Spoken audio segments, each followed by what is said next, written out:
Macy, and today we're going to be talking about 5 things that you should consider when researching and choosing a college. As blind and visually impaired students, there are things that we have to think about that sighted students don't even have to give a second thought.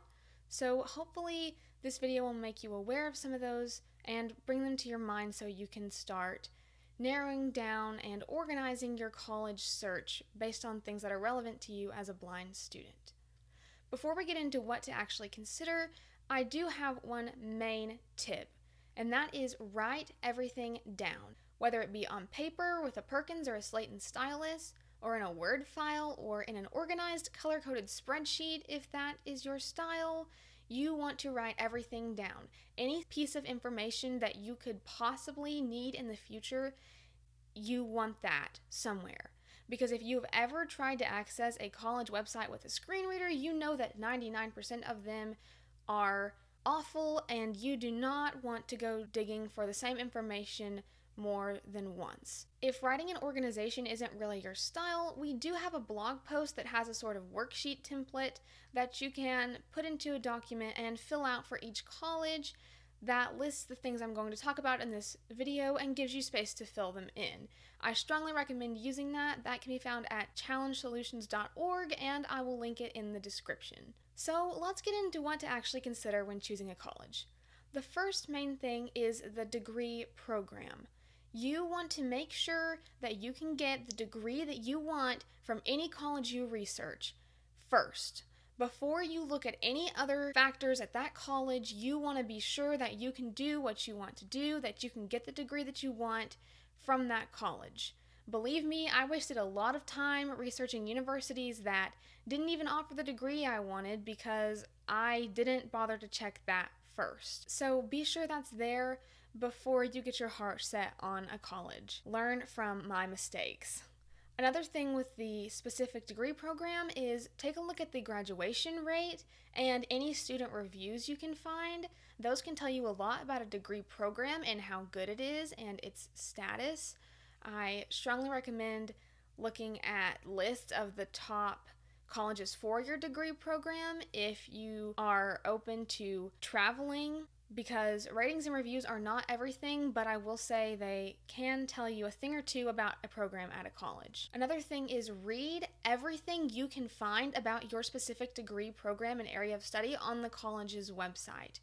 Any page, any link that you can click it. Anything you can read it. You can learn a lot by just scrolling through the website and opening every web page.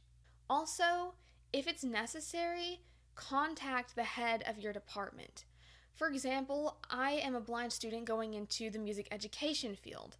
That field is not typically open to blind students, so majoring in music education will require a lot of collaboration between the music department and disability services. I wanted to talk to the head of the music department at each college so that I knew if they were willing to work with me or not. You can learn a lot about a person in a phone call, and if your area of study is more off the wall, or if you're going to need a lot of modification to complete your classes, I strongly recommend you contact the head of your degree program. If you're a little nervous about contacting the department head or the university in general, we also have a video and blog post coming up that will explain when it's appropriate to contact a college and how to do so. So keep an eye out for that if you're interested. The second thing you should definitely consider is the location of the college. Where do you want to be? And that narrows down to a couple other questions. The first being, how much help are you going to need in college? Because you cannot, as a blind student, go into college thinking that you're going to be completely and totally independent. That doesn't happen. You will need help. Sighted students need help. That's okay. Everyone does. But it does come down to how much help you think you're going to need and how willing you are to ask strangers or acquaintances to help you. Because if you're really shy and you're asking your sighted family members for help around the house on the daily, then it might be better for you to stay somewhere where you have that support system that you're used to. But if you feel that you're really independent and if you're not afraid to ask for help, then it might be easier for you to go to college somewhere that's further away from home. Another thing to consider is who will provide your orientation and mobility services. If you move somewhere far away for college, you may be looking at getting a new instructor or going through a new organization, depending on the state that you choose to go to and how far it is from home. So you need to think about whether or not you're comfortable with switching O&M instructors, and you need to be sure that wherever you go, you have something in place, some way to get that service, because that is a very important service and it really can make a difference in your travel and education. The third thing to consider when researching colleges is the campus and city themselves. This does go along with location, but this is more detailed and specific. For example, does the city have public transportation, or are you on your own with Uber and Lyft and whoever you can catch a ride from? Does it have nice city blocks with even sidewalks, or does it have a million angled pathways that are covered in rocks? Does it have audible crossings? Does it have detectable warning strips? These are all things that are going to impact your daily travel, and your travel will really impact your daily life in general. I haven't been there myself, but I think anyone who has had intense O&M training will agree with me that environment can make a huge difference. Another thing to think about with campus is the campus size. How far are you going to be walking just to get from class to class? You may not want to be walking half a mile to get from one building to another, but you might like walking. This is all up to you, but it's definitely something you should consider. One more thing is whether or not the buildings and rooms have braille signs and are generally accessible.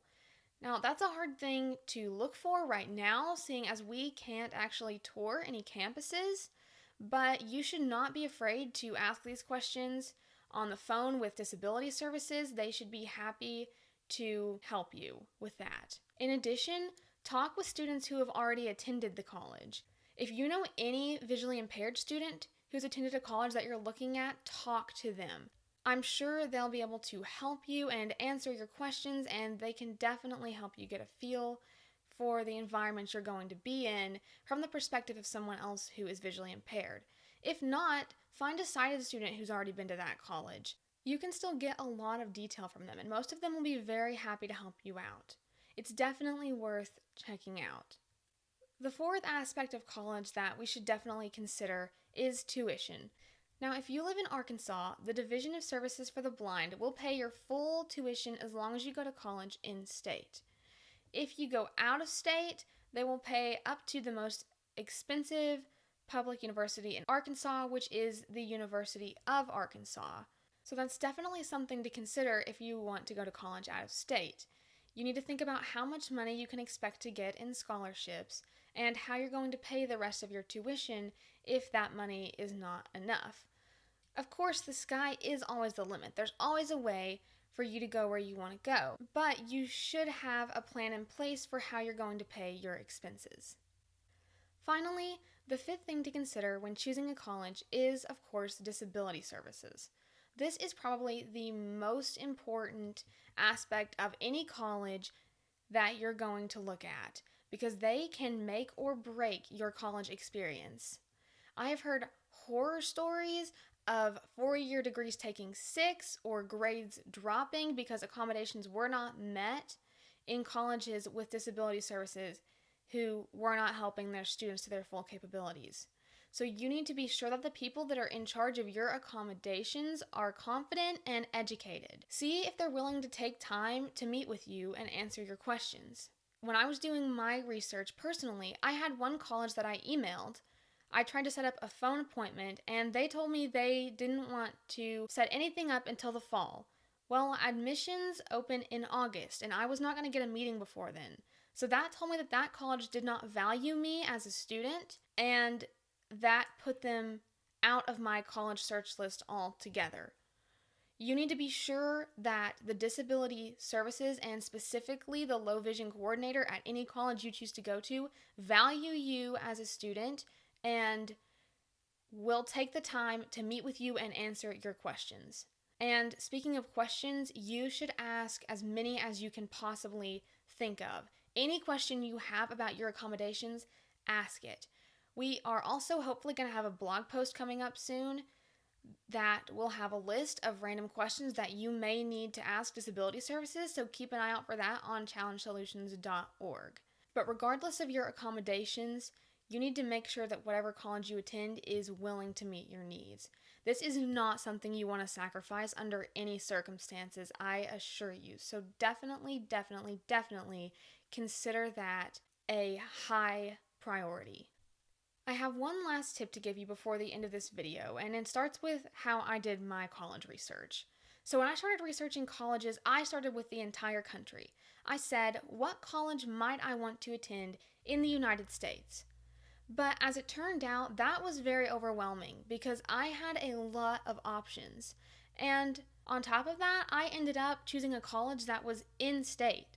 So I did a lot of research for nothing. Of course, you should research anything in the nation. Anywhere you might want to go, definitely take your time and research that college. But I recommend starting in-state and working your way outward so that you know what you have close to home, and then you can push your boundaries further as you do more research. For one, this will keep you from being as overwhelmed as I was by all the choices that you have. And for two, it will help you realize the opportunities that you have that are closer to where you live, just in case you do end up wanting to stay closer to where you are. So that wraps up this video on what to consider when choosing a college. I really hope you found it helpful, and if you did, feel free to give it a like if you're watching on YouTube, and subscribe if you're watching on YouTube or listening to the podcast. Be sure those algorithms know that we exist. And keep an eye out for more videos, podcasts, and blogs from Challenge Solutions. Thank you for watching, and I wish you the best of luck on your